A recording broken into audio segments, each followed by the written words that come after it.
The cold night air clung to my skin like a shroud, heavy with the scent of damp earth, pine, and the sacred smoke of silver birch burning in the ceremonial pits. A sliver of a blood moon hung in the sky, casting the sacred glade in hues of rust and shadow. Tonight was the night of the choosing, a ritual as old as our pack, and the air crackled with a tension so thick I could taste it, metallic and sharp, like a drawn blade.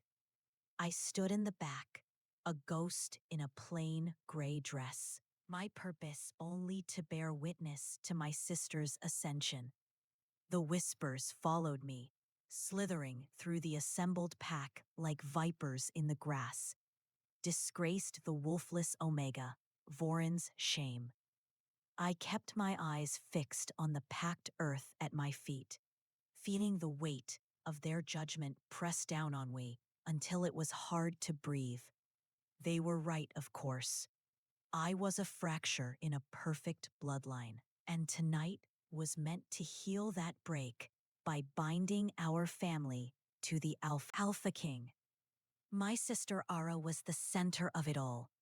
She stood near the great stone altar, a vision in white silk embroidered with silver thread that shimmered like captured moonlight. Her golden hair was intricately braided, her posture regal, his scent a confident blue of honeysuckle and strength. She was everything a Luna should be, everything I was not. The ceremony was a formality, a performance for the pack. Everyone knew the Alpha King, Merrick Draven, would choose her. It was a political necessity, a union of the two most powerful bloodlines. I was here as a shadow, a silent penance for my family's disgrace. My presence was a stark reminder of what could go wrong, a contrast that only made my sister shine brighter. But as the High Elder raised his hands to the sky, a tremor of pure, primal dread washed over me, a feeling that the ancient magic stirring in the glade was unpredictable, and that the order everyone expected was about to be shattered. A hush fell so sudden and complete, it was like the world had lost its breath. It wasn't the silence of respect, but of fear. He had arrived. Merrick Draven, the Alpha King of the Northern clans, did not walk into the glade so much as he materialized from the ancient forest that bordered it. He moved with a predatory grace that belied his massive frame, a living embodiment of the winter storm his pack was named for. He was a creature of myth and nightmare. The king who had united warring packs through sheer brutal force. Scars mapped his journey across his skin. A pale, jagged line cut through one dark eyebrow, and another disappeared beneath the high collar of his black leather tunic, hinting at a wound that should have been fatal. His presence was a physical force, sucking the warmth from the air, silencing the whispers, and making the hairs on my arms stand on end. He stopped before the High Elder, his gaze sweeping over the assembly with an unnerving stillness. His eyes were not the warm brown or amber of our pack. They were the color of glacial ice, flecked with silver that seemed to glow with their own internal light. When his gaze passed over me, it didn't even pause. I was invisible, a stone, a part of the scenery. The breath I hadn't realized I was holding escaped in a shaky sigh of relief. Alpha King, the High Elder boomed, his voice straining to sound steady. We welcome you. The Moon Goddess awaits your choice. May she bless this union and strengthen our people. Ara stepped forward, sinking into a graceful curtsy. She lifted her head, her smile brilliant, her blue eyes shining with triumph. She was born for this moment, for this power. She held out her hand, a queen waiting for her king. The entire pack held its breath, ready for the inevitable conclusion. My father, standing with the other council members, puffed out his chest in pride. My mother dabbed at her eyes with a lace handkerchief. This was it, the culmination of 17 years of planning and grooming. Rick's gaze fell upon my sister. He looked at her, truly looked at her, and for a heart-stopping second, I saw nothing in his expression. No desire, no recognition, no connection.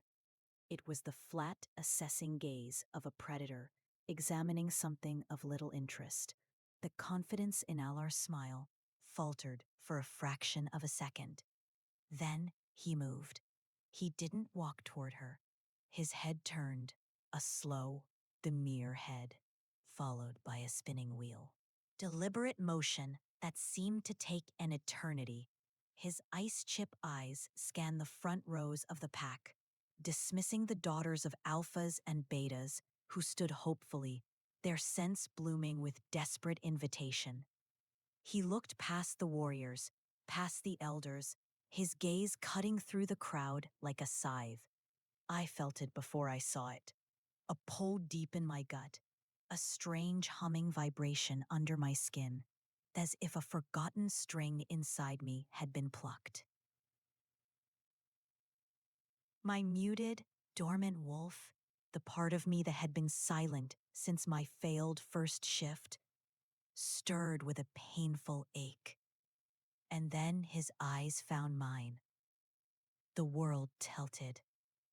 The sounds of the glade, the crackling fires, the rustling leaves, the breathing of 100 wolves, all faded into a dull, distant roar. There was only the force of his stare, an inescapable gravity that pinned me in place. He wasn't just looking at me, he was seeing through me. Peeling back the layers of shame and silence to the raw, terrified thing I kept hidden inside. I couldn't breathe. My heart hammered against my ribs, a frantic drumbeat of pure panic. Look away, my mind screamed, but my body was frozen, trapped in that devastatingly intense gaze. He started walking. A collective gasp swept through the pack. Murmurs erupted, confused and sharp. He walked past the altar.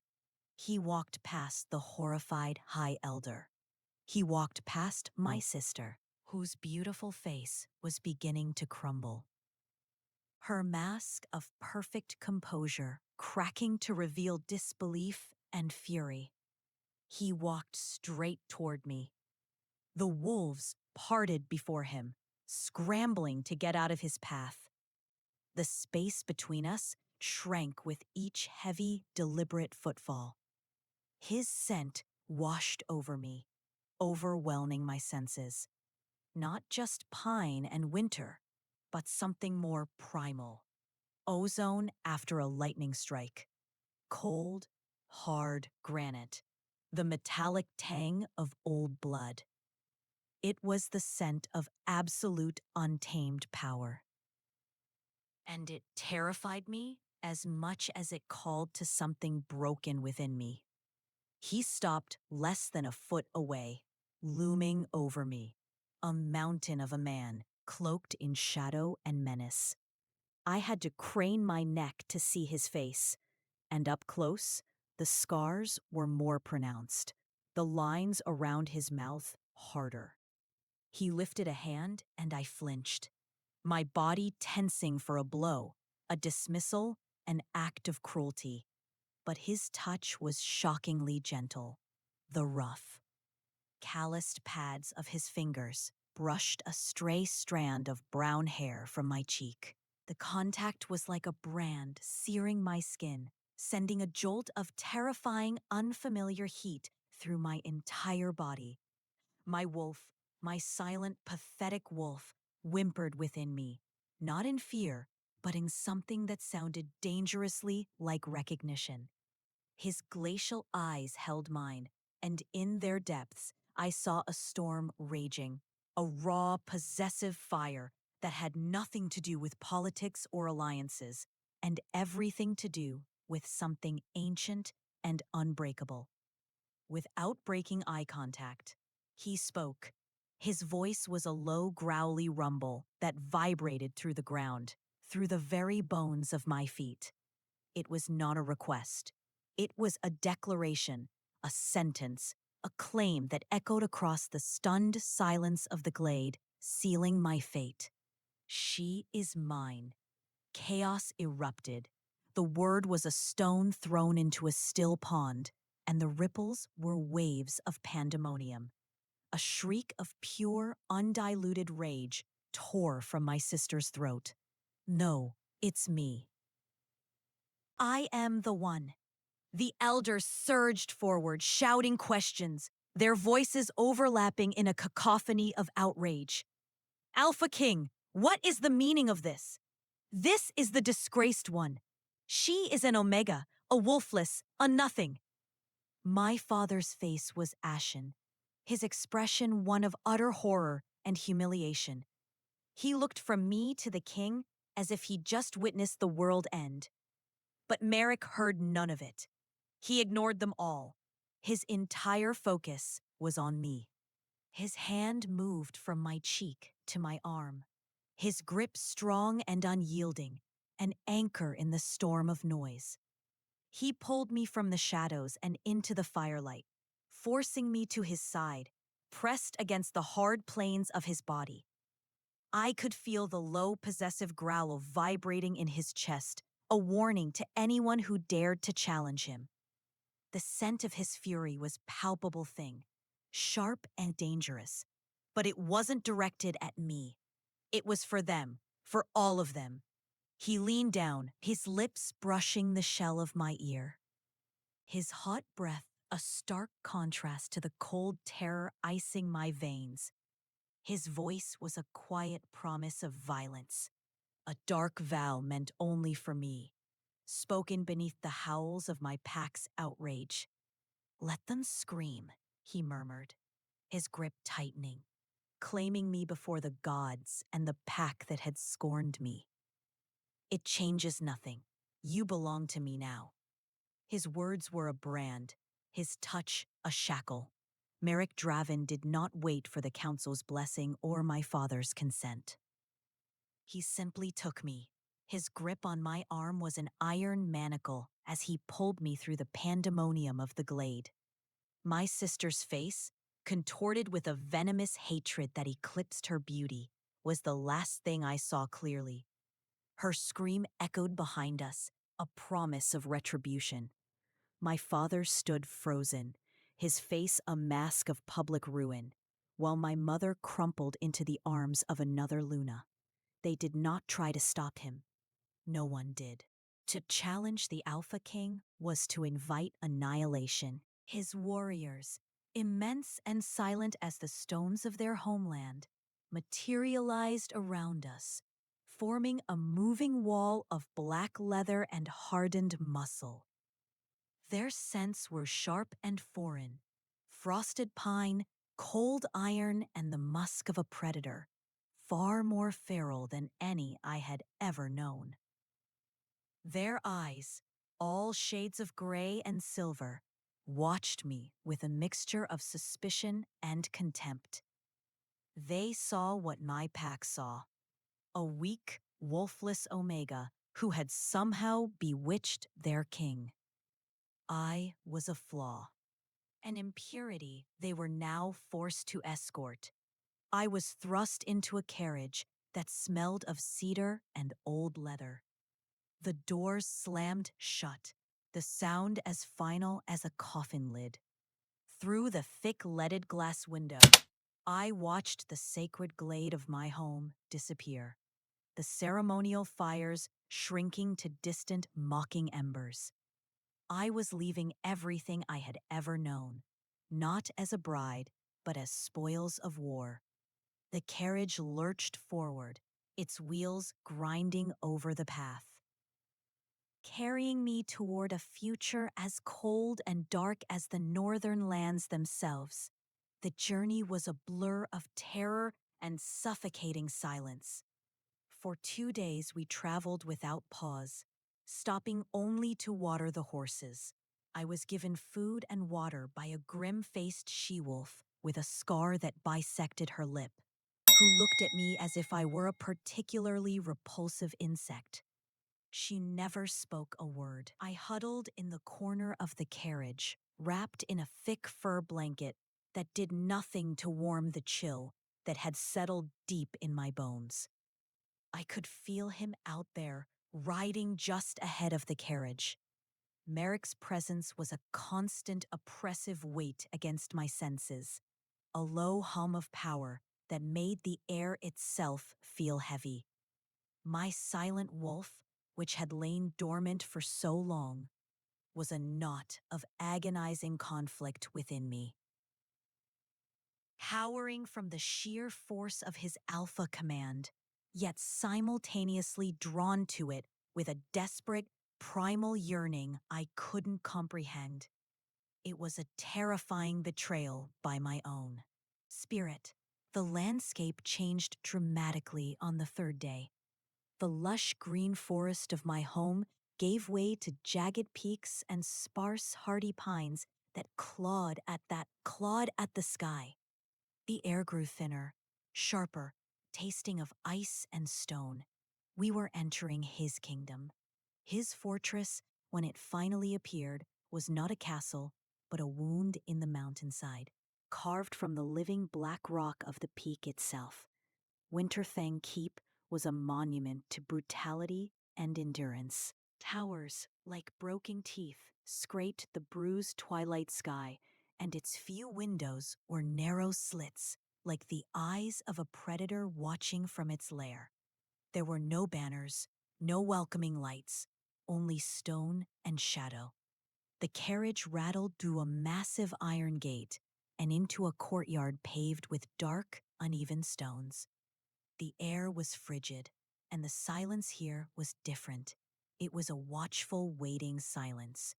As I was pulled from the carriage, the warriors of the Winter Storm Pack emerged from the shadows. They were larger than the wolves of my clan, their faces harder, their eyes colder. They lined the courtyard, their gazes stripping me bare, their thoughts a palpable wave of hostility. This is what he chose. This frail thing, this nothing. Merrick dismounted, his boots striking the stone with heavy finality.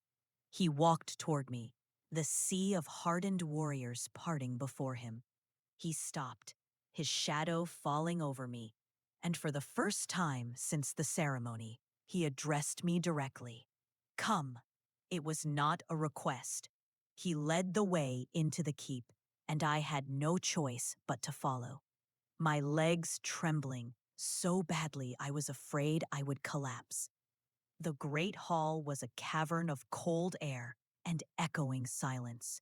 The ceiling soared into darkness, supported by massive pillars of unadorned stone.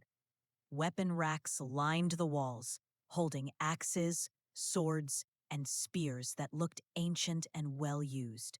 A fire roared in a hearth large enough to roast a whole ox. But its heat did not reach the corners of the hall. It was a place built for kings and killers, not for comfort. He led me up a winding stone staircase, our footsteps the only sound in the oppressive stillness. We passed no one. It felt as if the keep itself was holding its breath. Finally, we reached a corridor lined with heavy, iron-banded oak doors. He stopped before the largest one at the very end of the hall. With a push, he swung it open and gestured for me to enter. I stepped inside, and my breath caught. It was a cage, but it was a gilded one. The room was immense, larger than my family's entire den. A massive bed, piled high with white and gray furs, sat against the far wall. A fire crackled merrily in a stone hearth, casting a warm, flickering glow over everything.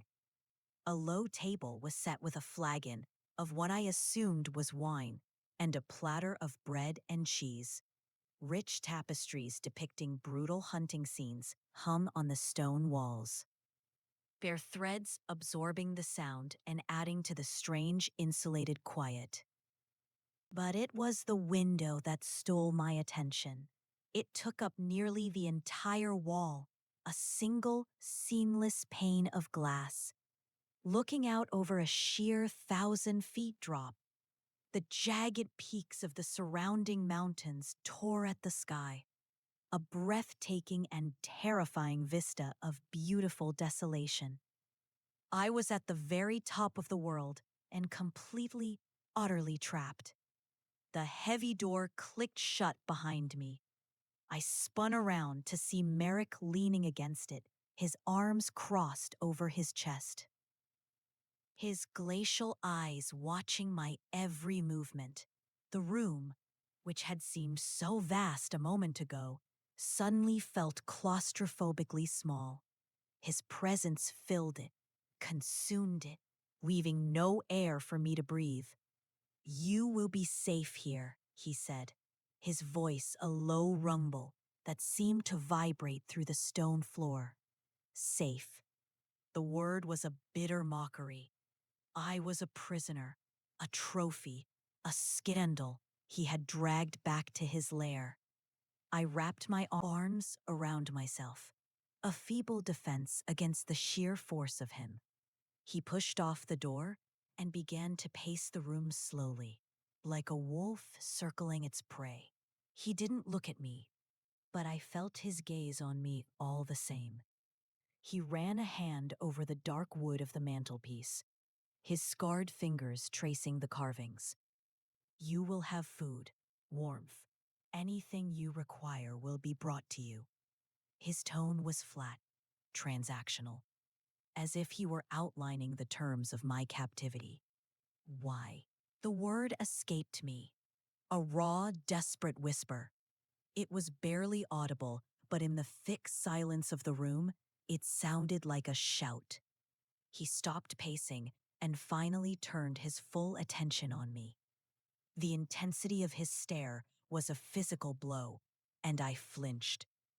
Why? What? Why me? I forced myself to meet his eyes, my terror warring with a desperate need to understand. My sister, she was the one. Strong, a true Luna. I am nothing, a disgrace to my bloodline, wolfless. I spat the last word out. The source of all my shame, laying my own worthlessness bare before him. Let him see his mistake. Let him see how little he had won. He closed the distance between us in 3 long, silent strides. He stood before me so close I could feel the heat radiating from his body, could smell that intoxicating, terrifying scent of storm and stone. He lifted his hand, and I squeezed my eyes shut, bracing for a strike. Instead, I felt the rough pad of his thumb brush gently against my cheek, tracing the line of my jaw. My eyes flew open in shock. His face was a mask of unreadable emotion, but his silver fleck eyes were blazing with a raw, possessive fire that went far beyond pack politics or alliances. It was something ancient, feral, and frighteningly personal. He leaned in closer, his voice dropping to a low, intimate growl that made the tiny hairs on my neck stand up. "You think I chose you for your strength? For your bloodline?"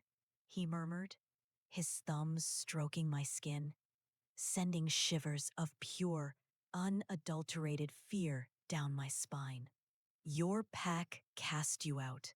They draped you in shame and paraded you as a failure. They looked at you and saw a broken thing." He lowered his head until his lips were just a breath from mine. The power rolling off him was suffocating, primal, and my traitorous body trembled. Not entirely from fear. "They were wrong," he whispered, his gaze dropping to my lips. "They saw weakness, I saw a survivor and what my wolf wants. He paused, his eyes flickering with a darkness that promised things I couldn't begin to imagine. My wolf takes. He straightened up abruptly, the warmth of his presence vanishing. He turned and walked back to the door without another word, his powerful shoulders blocking out the light from the hallway. My voice, stronger this time, called out to his back.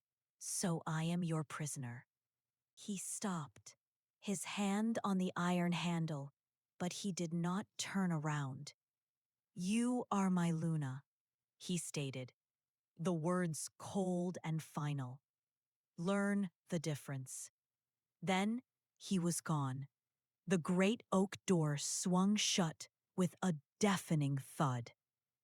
I heard the scrape of metal on metal, the heavy, resounding clank as a bolt was shot home from the outside.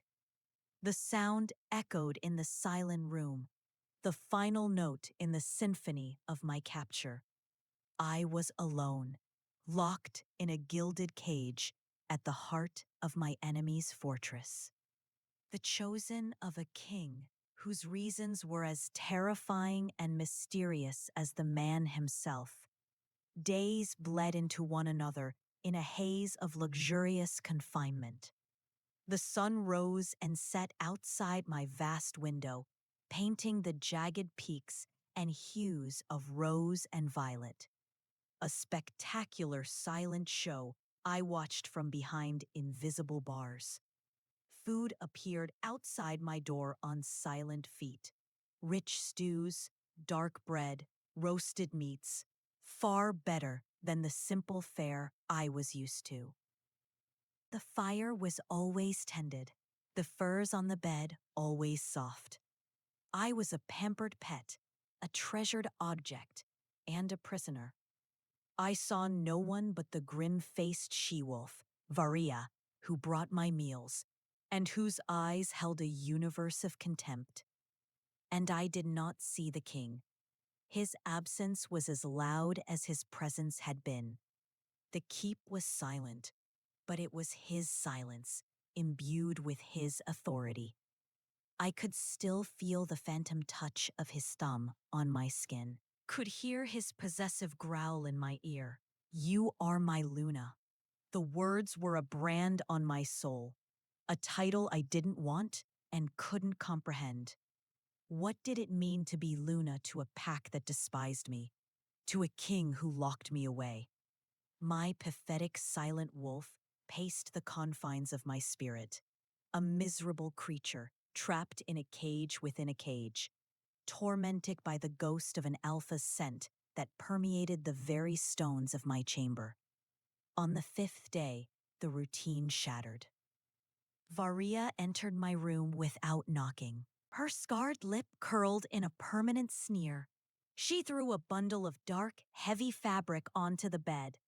It was a dress of deep forest green wool, simple but exquisitely made, trimmed with black fur at the cuffs and collar. "The Alpha commands your presence in the great hall for the evening meal," she grunted, her voice as rough as gravel. "Be ready when the bells toll."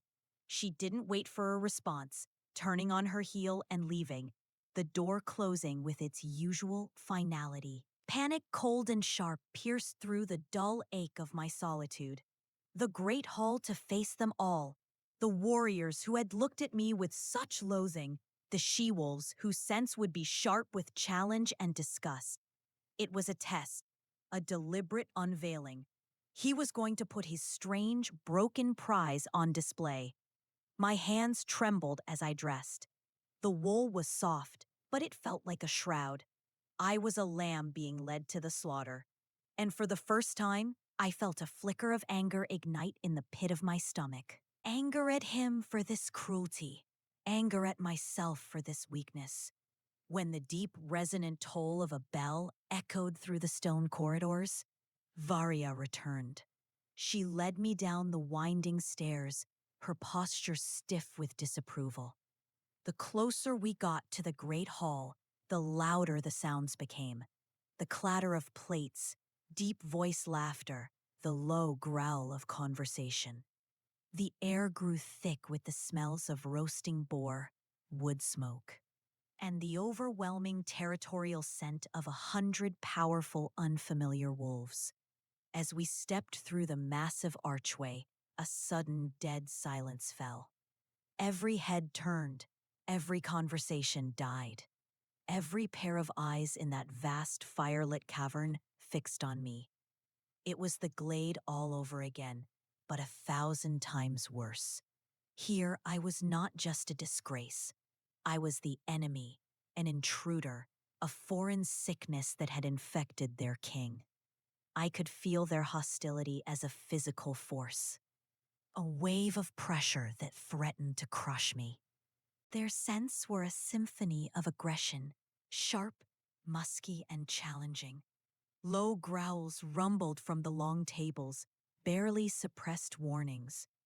I faltered, my feet refusing to move, my whole body frozen in the crosshairs of their collective hatred.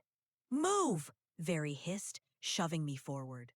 I stumbled into the hall, my gaze fixed on the floor, the rough-hewn flagstone swimming before my eyes. I could feel them watching my every step, judging my plain dress, my simple hair. My trembling hands. The walk to the head of the hall, where a massive throne-like chair sat empty at the head of a raised dais, felt like a mile. Then he was there. Merrick entered from a side door near the dais, and the atmosphere in the hall shifted instantly. The silent hostility directed at me was replaced by a tense, fearful deference to him. His presence commanded the space, his power a tangible thing that bent the will of everyone in the room. He wore simple black leather, but on him it looked like Roya. Armor. His glacial eyes swept the room, and the remaining growls died in the wolf's throats. He did not look at me. He walked to the head table, taking his seat in the great chair carved with snarling wolves. Another, slightly smaller, but still imposing chair sat beside his. It was empty. The silent expectation was suffocating. He wanted me to sit there beside him as his Luna. My legs felt like lead, but I forced them to move, climbing the few steps to the dais. My heart hammered against my ribs, each beat a painful thud in the echoing silence. I sank into the chair, the wood cold against my back, my hands clenched into fists in my lap. So close to him, I could feel the heat of his body, could smell the sharp, clean scent of winter that clung to him. Still, he did not look at me or speak. He simply raised a hand, a silent command. Instantly, the noise of the hall returned, but it was subdued now, cautious. Platters of food were set before us. I couldn't bring myself to eat. I could feel the eyes of the pack on us, watching, whispering. I risked a glance at the table nearest the dais. A group of his senior warriors were talking in low voices, their heads bent together. One of them, a brute with a flattened nose and a cruel mouth, glanced at me with open disgust before leaning toward his companion. I couldn't hear most of it, but a few words carried on the strange acoustics of the hall reached me as clearly as if they'd been whispered in my ear. A barren king with a barren Luna. What's the point? Barren king. The words struck me like a physical blow. Barren, unable to produce an heir. The whispers continued, weaving a tapestry of rumor and fact I couldn't untangle. The curse holds. No true heir will ever come from his line. So he brings this wolfless runt to warm his bed, an insult to the goddess. My blood ran cold. A curse. That's what they believed. That their mighty, fearsome alpha king was cursed to be the last of his line. And his choice of me, A wolfless omega, presumed barren myself, was not just a strange political move, but a confirmation of his brokenness. He wasn't choosing a Luna to bear his pups and secure his legacy. He was choosing an empty vessel for an empty throne. The humiliation I felt was suddenly overshadowed by a chilling, terrifying clarity. This was why he had ignored my perfect, fertile sister. Her strengths would have only highlighted his lack. He had chosen me because I mirrored his own perceived failure. Suddenly, a heavy warmth settled on my thigh. I flinched, my head snapping to the side. Under the cover of the heavy table, Merrick had placed his hand on my leg, his thumb stroking slowly, possessively over the wool of my dress. The touch was electric, a stark contrast to his cold, distant demeanor. His gaze remained fixed on the hall before him, his expression unreadable stone. But his touch was a secret, intimate claim, a silent message that defied the whispers. Silent message that defied the whispers. You are mine. It doesn't matter what they say. The touch did not comfort me. It terrified me. It was the touch of a jailer, not a mate. A reminder of his ownership, of the fact that my body was no longer my own. I sat rigid, enduring the slow, deliberate caress, my skin burning where he touched me, the whispers of the pack and the weight of his hand threatening to suffocate me entirely. When the meal was over, he rose, and I rose with him. A puppet on his strings. Varia appeared at my side instantly, ready to escort me back to my cage, but Mikrik stopped her with a single sharp glance. I will see her to her chambers, he said, his voice low and final. The walk back up the stairs was steeped in a thick, vibrating tension. He walked beside me, not touching me, but his proximity was an overwhelming force. The silence stretched, pulled taut between us, filled with all the things that had not been said in the hall. Silent message that defied the whispers. You are mine. It doesn't matter what they say. The touch did not comfort me. It terrified me. It was the touch of a jailer, not a mate. A reminder of his ownership, of the fact that my body was no longer my own. I sat rigid, enduring the slow, deliberate caress, my skin burning where he touched me, the whispers of the pack and the weight of his hand threatening to suffocate me entirely. When the meal was over, he rose, and I rose with him. A puppet on his strings, Varia appeared at my side instantly, ready to escort me back to my cage. But Mistrix stopped her with a single sharp glance. I will see her to her chambers, he said, his voice low and final. The walk back up the stairs was steeped in a thick, vibrating tension. He walked beside me, not touching me, but his proximity was an overwhelming force. The silence stretched, pulled taut between us, filled with all the things that had not been said in the hall. When we reached my door, I turned to face him, my earlier anger returning, sharpened by the pack's scorn and the mystery of his curse. I would not be his silent broken doll. They call you the Baron King, I said, my voice shaking but clear. I saw a flicker of something in his eyes, a flash of raw, unguarded pain so profound it stole my breath. It was there and then gone, replaced by an icy mask of fury. You listen to the gossip of dogs? He snarled, his voice a dangerous growl. Is it true? I pressed, fueled by a reckless desperation. Is that why you chose me? Because a broken Omega is a fitting match for a cursed king? He moved faster than I thought possible, slamming me back against the heavy oak of the door. The impact knocked the wind from me. He braced his hands on the wood on either side of my head, caging me in, his body a wall of hard muscle. His face was inches from mine, his glacial eyes blazing with a storm of rage and something darker. Something that looked like agony. "You know nothing of my curse," he hissed, his voice raw with a pain he clearly never showed to anyone.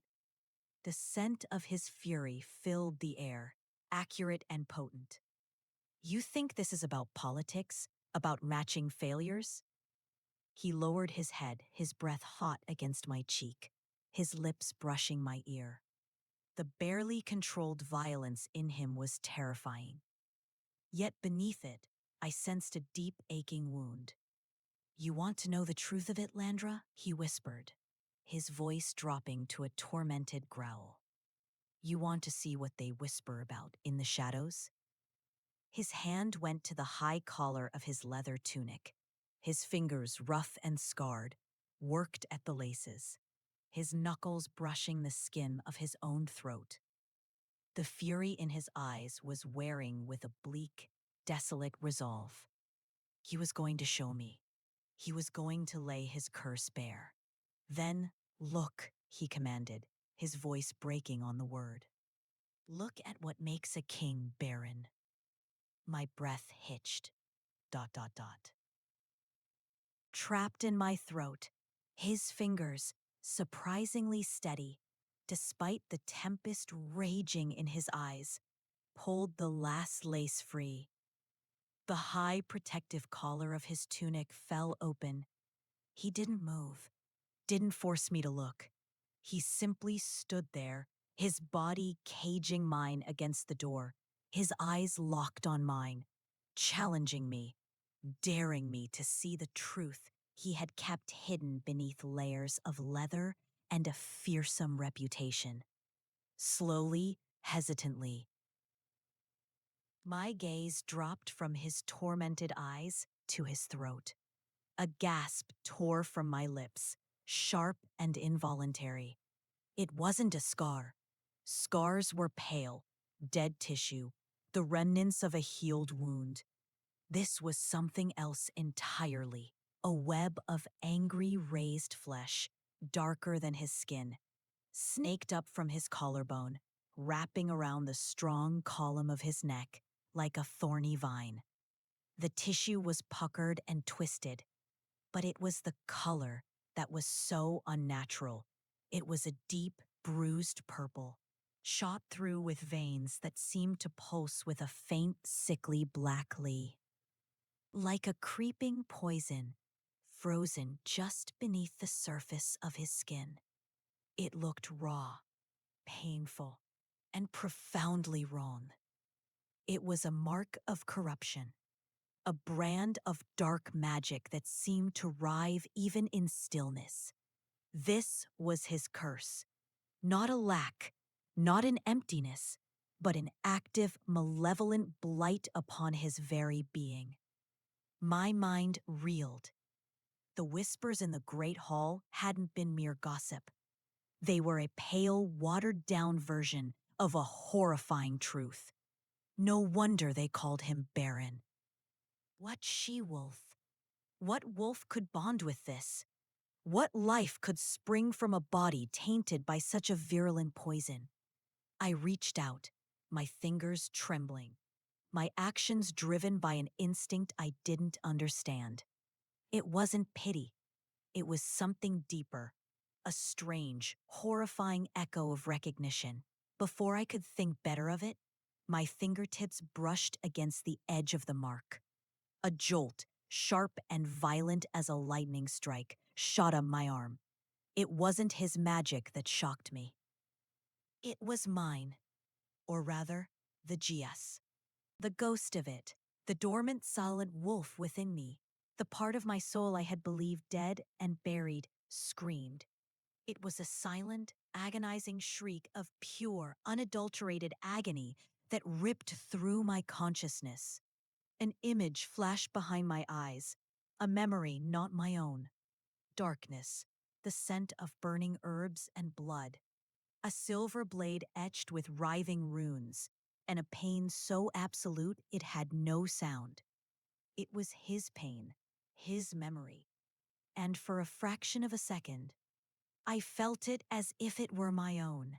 I snatched my hand back as if I'd been burned, stumbling away from him as he released me.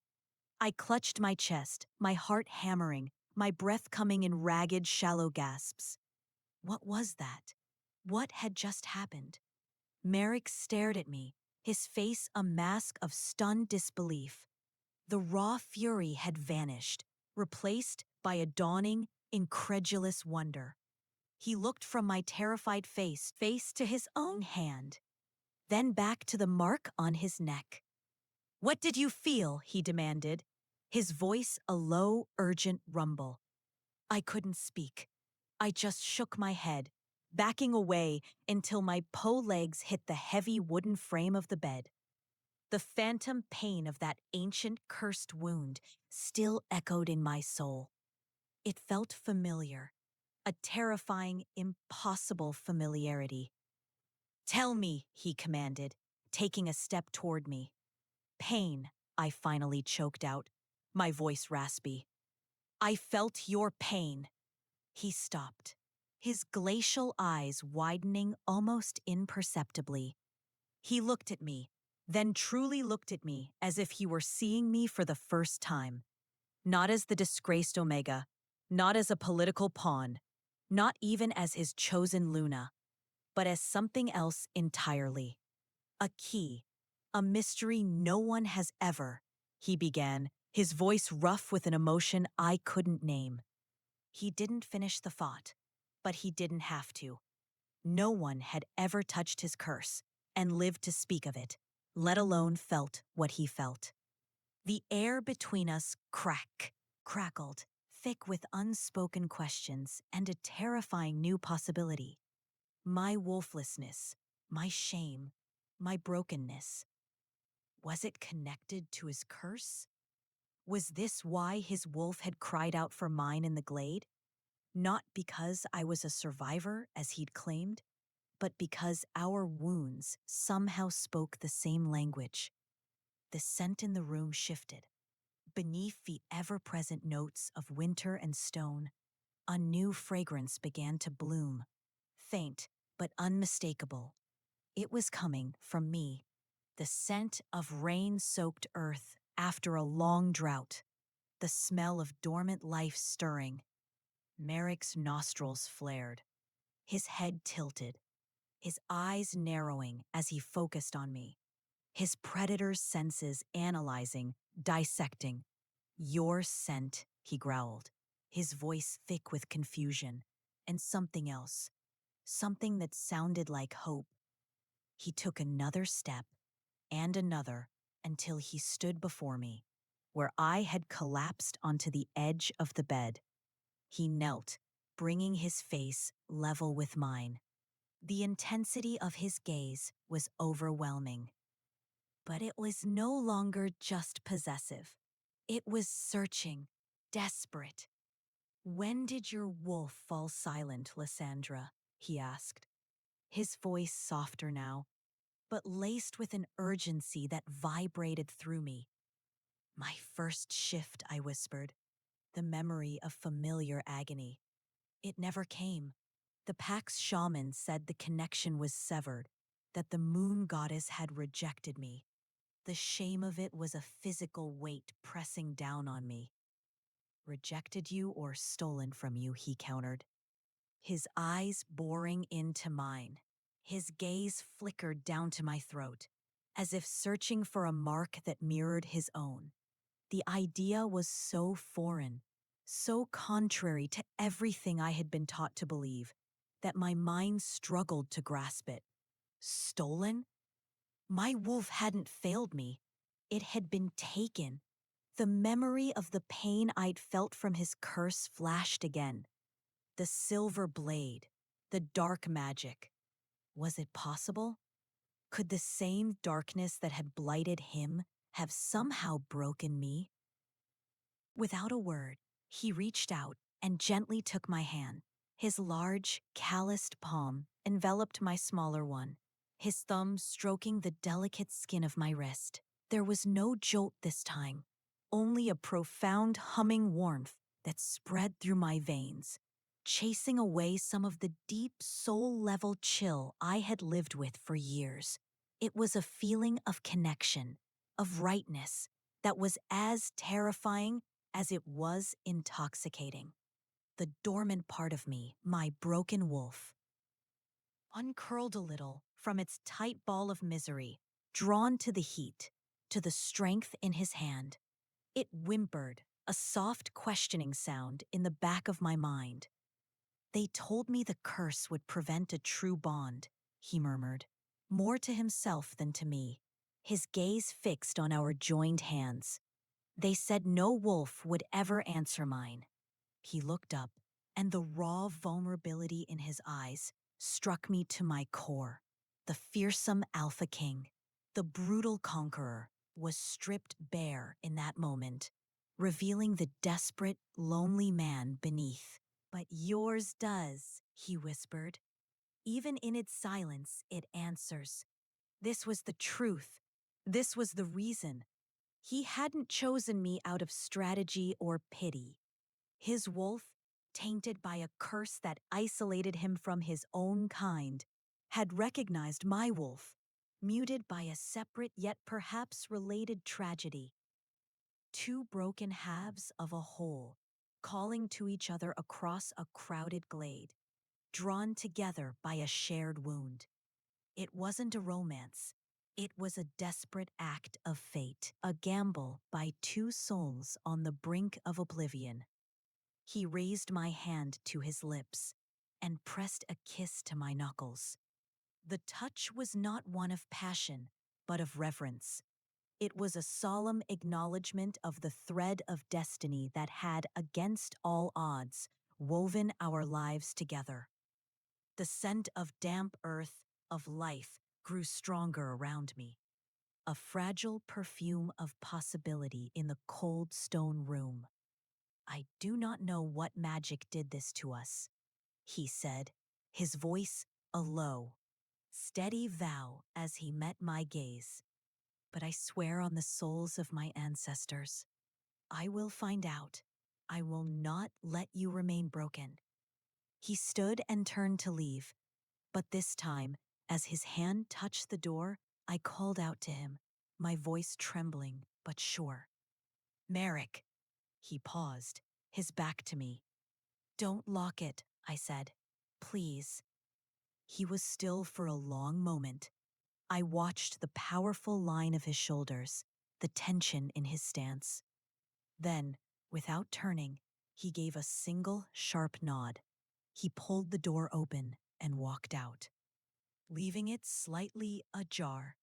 The quiet click of the latch settling but not locking was the most profound sound I had ever heard. It wasn't freedom, not yet, but it was a beginning. It was a choice. And for the first time since being stolen from my home, I felt a flicker, not of fear, but of a fragile, terrifying hope.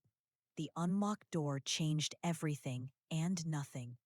I was still a captive in a foreign keep, surrounded by a pack that saw me as a curse-bearer's consort. But I swear on the souls of my ancestors, I will find out. I will not let you remain broken. He stood and turned to leave, but this time, as his hand touched the door, I called out to him, my voice trembling but sure. Merrick. He paused, his back to me. Don't lock it, I said. Please. He was still for a long moment. I watched the powerful line of his shoulders, the tension in his stance. Then, without turning, he gave a single, sharp nod. He pulled the door open and walked out, leaving it slightly ajar. The quiet click of the latch settling, but not locking, was the most profound sound I had ever heard. It wasn't freedom, not yet, but it was a beginning. It was a choice. And for the first time since being stolen from my home, I felt a flicker, not of fear, but of a fragile, terrifying hope. The unlocked door changed everything and nothing. I was still a captive in a foreign keep, surrounded by a pack that saw me as a curse-bearer's consort. But the absence of the heavy, final clank of the bolt was a breath of air in a suffocating room. It was a concession, a fragile bridge of trust built between two broken souls in the dark. I spent the next days in a state of suspended animation, the memory of his raw vulnerability and the phantom pain of his curse replaying in my mind. The scent of damp earth of potential clung to me, a constant reminder that something inside me, long believed dead, was stirring. Mrick did not come to my chambers again, but his presence was a constant weight in the keep. I could feel his movements through the stone floors, a low thrum of power that was a part of the fortress itself. I no longer felt his rage or his cold distance, but a roaring sea of conflict, a fierce protectiveness warring with a deep-seated caution. He was wrestling with the hope I represented, afraid to believe in it, yet unable to dismiss the connection that had flared between us. Varya still brought my meals, but the open contempt in her eyes had been replaced by a grudging, confused curiosity.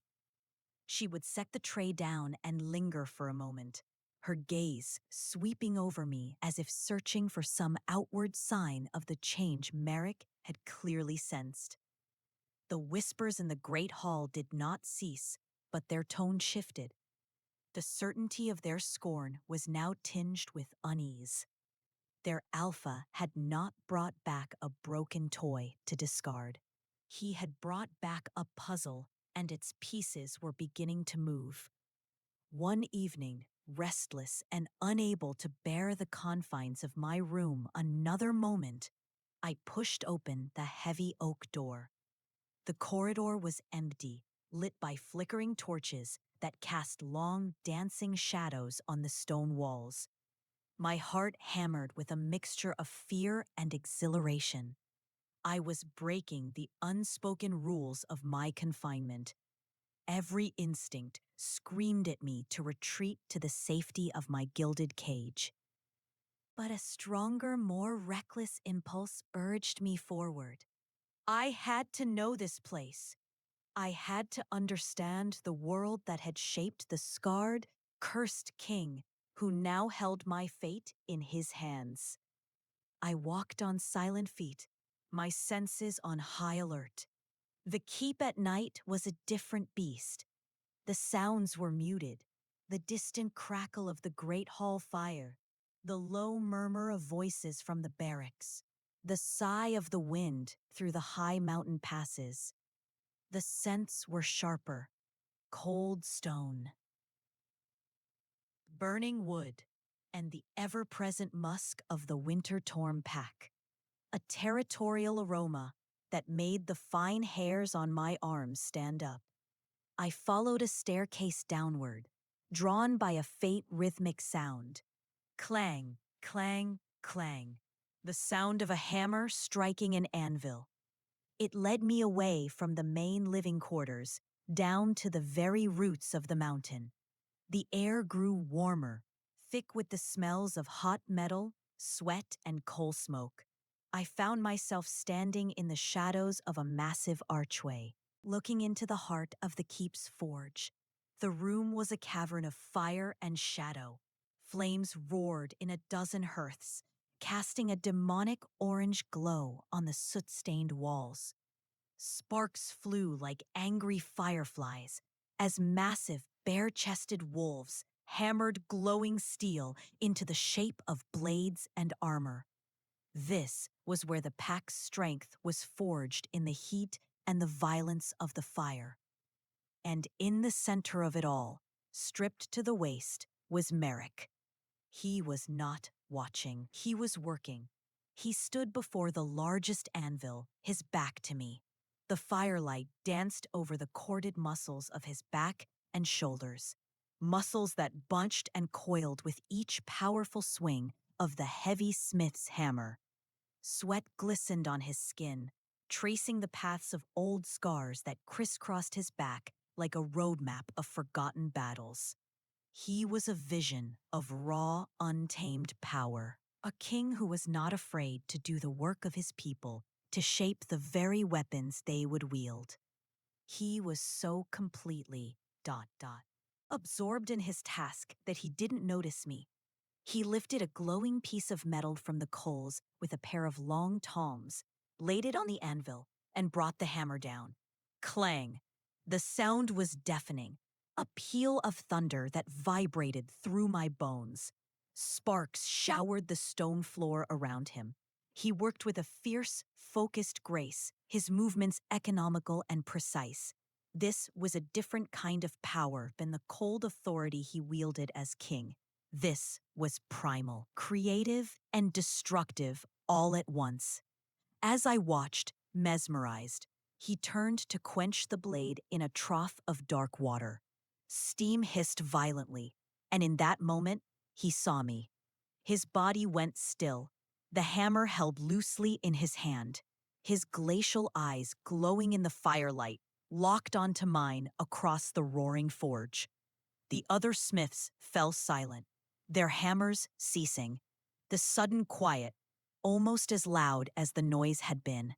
They all turned to look at me, their faces grim and suspicious. Their bare chest heaving. Merrick didn't snarl or command me to leave. He simply held my gaze for a long moment, an unreadable expression on his face. Then he set the hammer down with a soft thud and walked toward me, wiping the sweat from his brow with the back of a leather-gloved hand. He moved with the same predatory grace I remembered from the glade, a wolf in his element, the firelight casting his half-naked form in stark relief. The twisted, dark mark of his curse was stark against the fire-warmed skin of his neck and chest, a brand of shadow on a body built for war. He stopped just before me, close enough that I could feel the intense heat rolling off his skin, smell the intoxicating mix of sweat, smoke, and his own unique winter scent. "You should not be down here," he said, his voice a low rumble, but it held no anger, only a rough, weary note of surprise. "I couldn't stay in that room," I answered, my voice barely a whisper. Yet it carried in the charged silence. His eyes searched my face, then flickered past me, up the dark staircase I had descended. "No, I suppose you couldn't." He seemed to understand in that moment that caging something was not the same as protecting it. One of the other smiths, the brute with the flattened nose from the great hall, stepped forward. His name was Urand, Merrick's beta and master of the forge. "Alpha," he growled, his eyes fixed on me with undisguised hostility. "The Omega whelp is not welcome in the heart of the keep." Merrick turned his head slowly, pinning Jor with a look so cold it could have frozen the flames in the hearth. The temperature in the forge seemed to drop 20 degrees. "She is not an Omega whelp," he stated, his voice dangerously soft. "She is my Luna, and she is welcome wherever she chooses to be. Do you understand me?" Urand.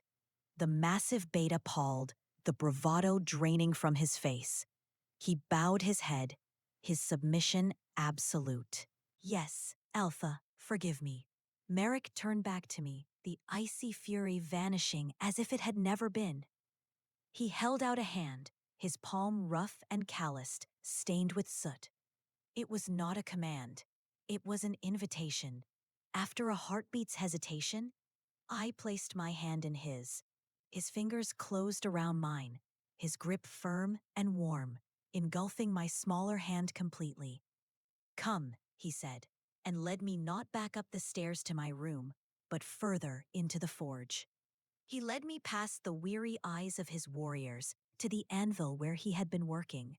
The blade he had been shaping lay on the stone beside it, a piece of raw, deadly potential. He picked it up with his free hand. It was a dagger, its form still rough, but the lines were elegant and lethal. Every leader in my line has forged his own blade, he explained, his voice low, meant only for me. It is our way. We do not inherit power. We shape it with our own hands, through fire and sweat and will. He looked from the blade to me, and I saw a profound connection being made in his mind. Fire, sweat, will. A will to reshape a broken thing. My father believed the curse was a punishment from the gods for his own weakness, Merrick said, his voice laced with old bitterness. He touched the dark mark on his neck. He saw it as an end, a finality. He let it rule him. He let it kill him from the inside out. His grip on my hand tightened. I will not. I have fought it my entire life. I have built this pack, united the clans, made myself stronger than any alpha before me, all in defiance of this filth. The self-loathing in his voice was a raw, open wound. And now you, he murmured, his thumbs stroking the back of my hand. You who felt it, who answered it. You are not a finality, Lysandra. You are a beginning, a weapon I did not know I was missing. His words sent a tremor through me, a weapon. He saw me as a weapon against his own curse. The idea was terrifying, but it was also the first time in my life anyone had seen me as anything other than a liability. He didn't see weakness. He saw a strange, untested strength that mirrored his own. He set the dagger down and, turning to face me fully, used his free hand to gently cut my jaw. The soot on his fingers left a faint, dark smudge on my skin. He leaned in, his forehead coming to rest against mine. We stood there for a long moment, wreathed in the smoke and heat of the forge, surrounded by silent, stunned warriors. Two broken souls finding a strange solace in each other's scars. I am not a weapon, I whispered, my voice trembling. He pulled back just enough to look into my eyes, his own burning with a fierce protective light. No, he corrected me, his voice a rough, solemn vow. You are the fire that will forge one. The forge became my sanctuary. It was a strange and unlikely haven. A place of blistering heat and deafening noise. Yet it was the only room in Winterfang Keep where I felt I could breathe. My never forbade me from coming, and after his chilling rebuke of Euronde, none of the other warriors dared to challenge my presence. They watched me, their suspicion still a palpable force, but it was now mingled with a reluctant, fearful respect. I was the Alpha's chosen enigma, and they did not know what to make of me. I spent hours sitting on a stone bench in the shadows, watching them work.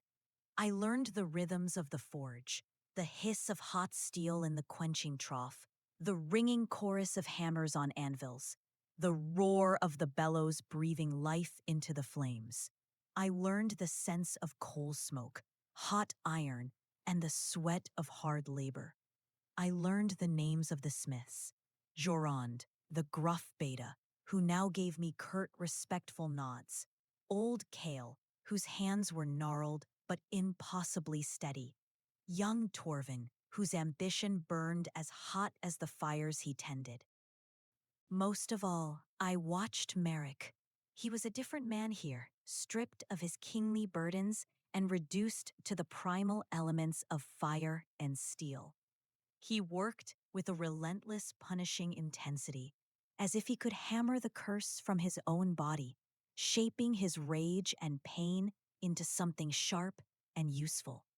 The angry, dark mark on his neck seemed to pulse in the firelight, a constant reminder of the shadow he fought against.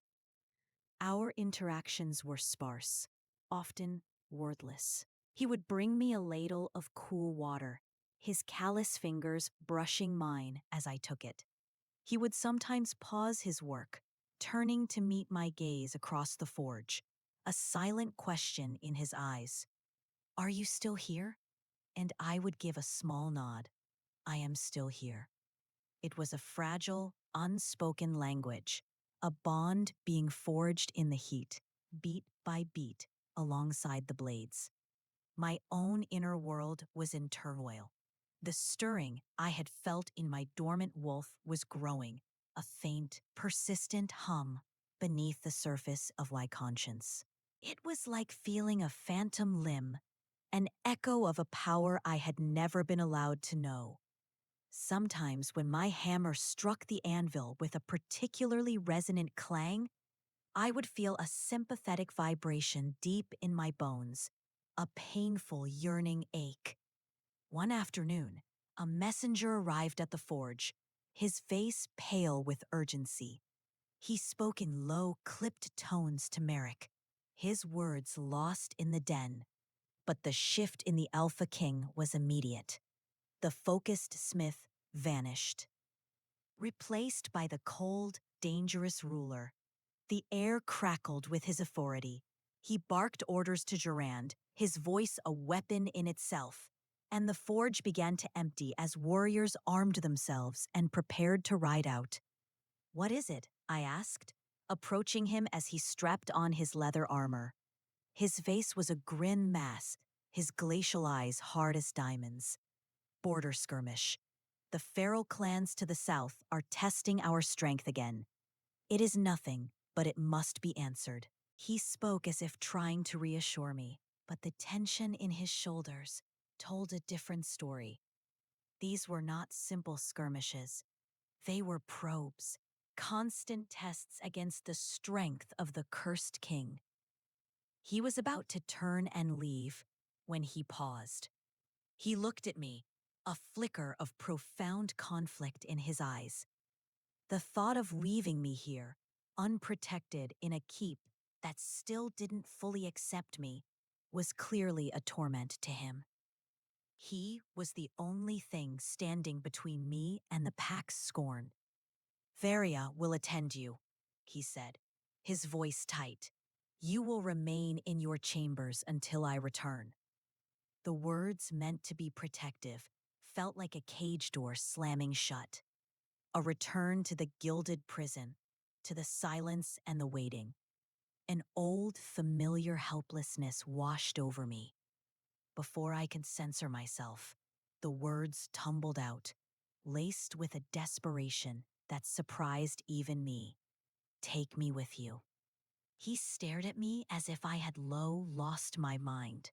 Urand, who was strapping a massive axe to his own back, let out a snort of derisive laughter. "The battlefield is no place for an Omega, little bird. You would be torn apart before the first sword is drawn." Humiliation, hot and sharp, pricked at my skin. He was right. What could I do? I was wolfless, untrained, a liability. But the thought of being left behind, of being useless, was more terrifying than any battle. Merrick did not laugh. He looked at me, his gaze intense, searching. He saw the desperation in my eyes, the fierce, defiant spark that refused to be extinguished. He saw the fire of the forge reflected there. "She is not going to the battlefield, Durand," Merrick said, his voice dropping to a low, commanding growl that silenced his beta instantly. He turned his full attention back to me. "But she will not be locked away either." He made a decision then, one that would change everything. "The hunting lodge in the High Pass," he said more to himself than to me. "It is secure, close enough that I can feel you, far enough from the fighting." He looked at Urand. "You will stay. You and 10 of our best. Guard her with your lives. If a single hair on her head is harmed, I will peel the skin from your bones myself." The threat was delivered with such chilling, absolute sincerity that Duran swallowed hard, his face losing all its color. He nodded, his eyes wide. Yes, Alpha. The journey to the lodge was a blur of wind and speed. Merrick did not put me in a carriage. He lifted me onto the saddle of his own massive warhorse, a beast as black and formidable as its master. I sat before him, cradled against the hard planes of his chest, his arms a secure cage around me. The proximity was overwhelming, intimate, and deeply unsettling. I was acutely aware of the steady, powerful beat of his heart against my back, of the scent of leather, horse, and his own unique winter storm essence filling my senses, the rhythmic movement of the horse, the power of the man holding me. Dot, dot, dot. The wild, untamed landscape rushing past. It was a sensory overload that was both terrifying and exhilarating. The lodge was a rustic, formidable structure of dark timber and stone, nestled high in a snowy pass, surrounded by ancient, silent pines. It was a fortress in miniature, built for function, not comfort. As Merrick's war party thundered away, leaving me with Urand and his 10 warriors, a profound sense of isolation settled over me. I was high above the world, trapped between a battle I couldn't fight and a keep that wasn't my home. Jernid was a man transformed. The weight of his alpha's command had settled on him like a shroud. He was no longer the scornful brute from the forge, but a grim, focused guardian. He posted sentries, secured the perimeter, and spoke to me only to give clipped, formal reports. "The perimeter is secure, Luna. You are safe." The title felt strange and hollow on his tongue. That night, I couldn't sleep. The wind howled around the lodge like a hungry wolf, and my mind was filled with images of Merrick in battle. A primal fear, one I had never known before, gripped me. It was a fear for him, the thought of his life being extinguished, of that fierce, tormented light in his eyes going dark, was an unbearable agony. It was the fear of a mate for her alpha, a feeling my broken wolf should not have been capable of. I stood before the hearth, the fire casting flickering shadows on the rough, hewn walls. The ache inside me, the hum of my dormant wolf, intensified until it was a physical pain. It wanted to answer the call of its alpha, who was miles away, fighting, bleeding. It wanted to break free. A sudden, sharp cry from one of the sentries outside shattered the night. Joran burst into the main room, his hand on the hilt of his axe. "Ferals," he snarled. "A scout party. They must have slipped past the main force." Panic, cold and sharp, seized me. The sounds of fighting erupted outside. The clash of steel, the guttural snarls of wolves in their fighting forms, the screams of the wounded. Jorand and his men drew their weapons, their faces grim. They were outnumbered. This wasn't a skirmish. It was a targeted attack. They had come for me. They had come for the Alpha King's one vulnerability. Joran shoved me toward the back of the lodge. "Stay here, Luna. We will hold them." He and his warriors formed a defensive line at the main door, a wall of muscle and steel against the coming storm. The heavy wooden door splintered, then burst inward under a massive blow. 3 huge, mangy-looking wolves, their eyes glowing with feral madness, charged into the room. Joran met the first one, his axe cleaving its skull in a shower of blood and bone. But there were too many. Another warrior went down, his throat torn out. I was trapped, useless. My body was frozen in terror, my mind screaming. Then I saw it. One of the ferals. A scarred beast with milky white eyes. slipped past the fighting, its gaze fixed on me. It lowered its head, saliva dripping from its jaws, and launched itself across the room, a blur of matey fur and razor-sharp teeth. There was no time to think, no time for fear. As the creature soared through the air toward me, something inside me broke. The dormant, silent part of my soul, the wolf that had been stolen, caged, and muted for years, whipped free with a shriek of pure, untamed fury. It was not a physical transformation. It was a detonation of spirit. Power raw and blue-white like the heart of a winter storm erupted from me. The air crackled. The temperature in the room plummeted, and the fire in the hearth flared with an ethereal blue light. The attacking feral was blasted backward as if it had hit a solid wall, slamming into the far side of the room with a sickening crunch. It lay still, its fur smoking. The room fell silent. The remaining ferals, the winter-torn warriors, Jorunded. Everyone stared at me in stunned, terrified awe. I stood with my arms outstretched, my breath pluming in the suddenly frigid air, my eyes glowing with the same blue-white light that pulsed around me. I could feel it, my wolf. It was awake, it was roaring, and it was not the gentle spirit of an Omega. It was something ancient, wild, and fiercely, terrifyingly powerful. My gaze met Jorin's. The scorn was gone. The confusion was gone. In its place was a look of profound, primal reverence.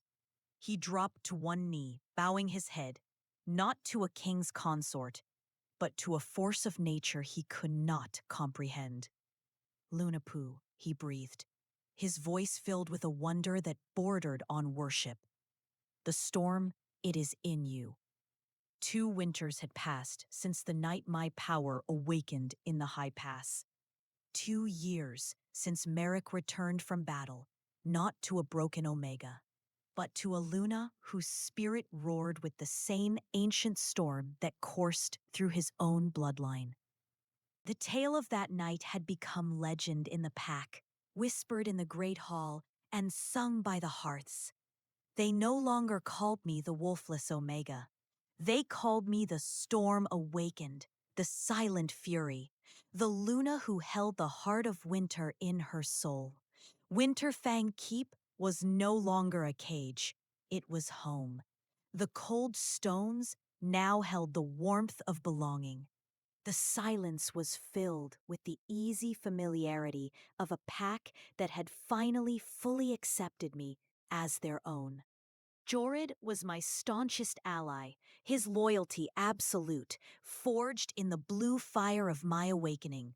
Varia, the grim-faced she-wolf, now smiled at me, a strange and wonderful cracking of her scarred face, and brought me hot tea in the mornings without being asked. My power was a wild, untamed thing, and Merrick became my anchor. Together, we explored the depths of our shared magic. We learned that the curse that had blighted his bloodline and the magic that had severed me from my wolf were 2 sides of the same dark coin. Cast by an ancient rival pack long ago, his curse was meant to isolate and wither his line. Mine was meant to hide the very power that could break it. The sorcerer who cast it had intended for our bloodlines to run parallel forever, broken and barren. But he had not accounted for the fierce, stubborn pull of fate, for a bond that would refuse to be denied. Touching Merrick's mark no longer caused me pain. Instead, when I laid my hand over the dark, twisted flesh on his neck, my own power would flow into him, a cool, soothing balm of moonlight and winter frost.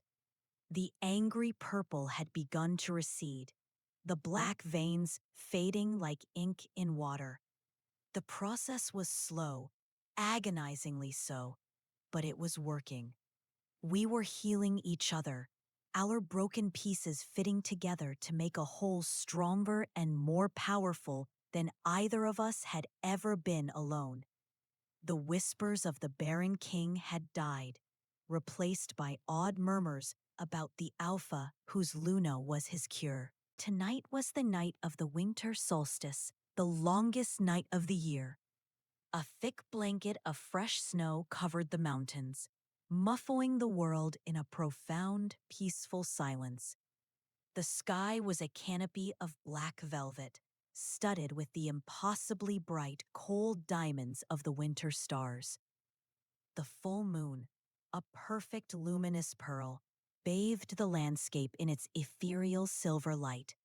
Merrick and I stood on the balcony of our chambers, the same room that had once been my gilded cage. The vast window was thrown open to the biting cold, but we didn't feel it. A gentle aura of our combined magic kept the worst of the chill at bay. I leaned back against his chest, his arms wrapped securely around my waist, his chin resting on the top of my head. He was no longer just a king, or a warrior, or a jailer.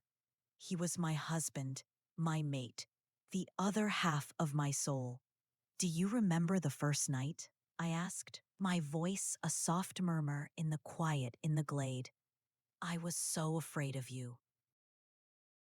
I felt the low rumble in his chest as he chuckled, a sound I had come to cherish. "And I was afraid of the hope you made me feel," he confessed, his lips brushing against my hair. I had lived in the darkness for so long, I had forgotten what moonlight felt like. He turned me in his arms, his glacial eyes, which I now knew could hold such warmth, searching my face. The scars that had once seemed so terrifying were now just a part of the man I loved. Each line a testament to his strength and survival. He traced the line of my jaw with a callous thumb, a touch that no longer sparked fear, but a deep resonant hum of belonging. "They brought you to me as a shadow, Lysandre," he murmured, his voice thick with emotion, "a reminder of failure. They didn't know they were bringing the moon to a king who had only ever known night. My wolf, now a constant, powerful presence within me, purred in contentment, its spirit intertwined with the fierce, protective wolf that resided in him. We were no longer two separate beings, but a single balanced entity. His was the storm, mine the calm eye within it. His the fire of the forge, mine the cool water that gave the steel its strength. "My sister sent word last month," I said quietly. "She has mated to the alpha of a southern pack." The letter was formal, strained, but it was not filled with hatred. "I think perhaps she is finally finding her own path." "Her path was never meant to be yours," Merrick said, his gaze unwavering. "This was always yours, written in the stars, long before either of us was born." He leaned down and kissed me, a slow, deep kiss, filled with the promises of 1,000 nights to come. It was a kiss of healing and of triumph, a testament to a love that had been forged in scandal and shame, tempered in fire and magic, and had emerged as strong and enduring as the mountains themselves. When we broke apart, we stood in comfortable silence, watching the moonlight spill across the snow-covered peaks of High. His kingdom, our kingdom in the valley below. The lights of Winterfang Keep glowed with warmth and life. It was a home built by a cursed king, now ruled by that king and the moon that had answered his call.